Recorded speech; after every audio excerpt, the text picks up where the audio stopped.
காரணமில்லாமல் கஷ்டங்களையும் அவமானங்களையும் நமக்கு தருவாரா இறைவன்? பாரத போர் முடிவில் கிருஷ்ணர் தேரில் அமர்ந்தபடி, அர்ஜுனா, போர்தான் முடிந்து விட்டதே, இனியும் ஏன் நின்று கொண்டிருக்கிறாய்? தேரை விட்டு இறங்கு என்றார். கிருஷ்ணா, நீ என்னை போரில் வெற்றி பெறச் செய்தாய், மகிழ்ச்சி. ஆனால் வெற்றி பெற்றவனை தேரோட்டிதான் கையை பிடித்து இறக்கிவிட வேண்டும் என்ற சம்பிரதாயம் உண்டே, அதை மறந்துவிட்டாயே. அப்படி செய்வது எனக்கும் பெருமையல்லவா? நீயோ என்னை கீழே இறங்கு என்று ஆணையிடுகிறாய். இது என்ன நியாயம்? அர்ஜுனனின் வார்த்தைகளை கிருஷ்ணர் காதில் வாங்கி கொண்டதாகவே தெரியவில்லை. தேரை விட்டு இறங்கு என்றார் கண்டிப்புடன்.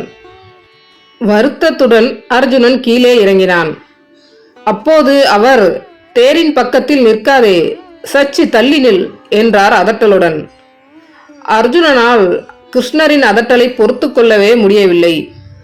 வெற்றி பெற்ற மகிழ்ச்சி கூட மனதை விட்டு அகன்றுவிட்டது.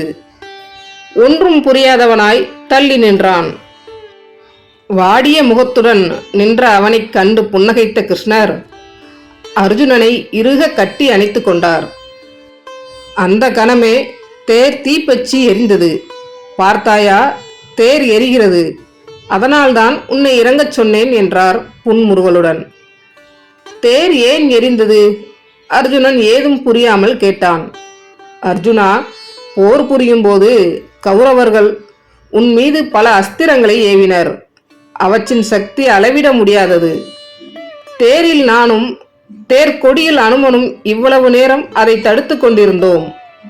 அதனால் அவை வலிமையேற்றி கிடந்தன. தேரை விட்டு நான் குதித்ததும் அனுமனும் புறப்பட்டு விட்டான். அஸ்திரங்களின் சக்தி தலை தூக்கியது. தேர் பற்றி எரிய தொடங்கிவிட்டது. உண்மை இப்படி இருக்க, நீயோ போரில் வெற்றி பெற்ற உன்னை கௌரவிக்கவில்லை என்று வருத்தப்படுகிறாய்.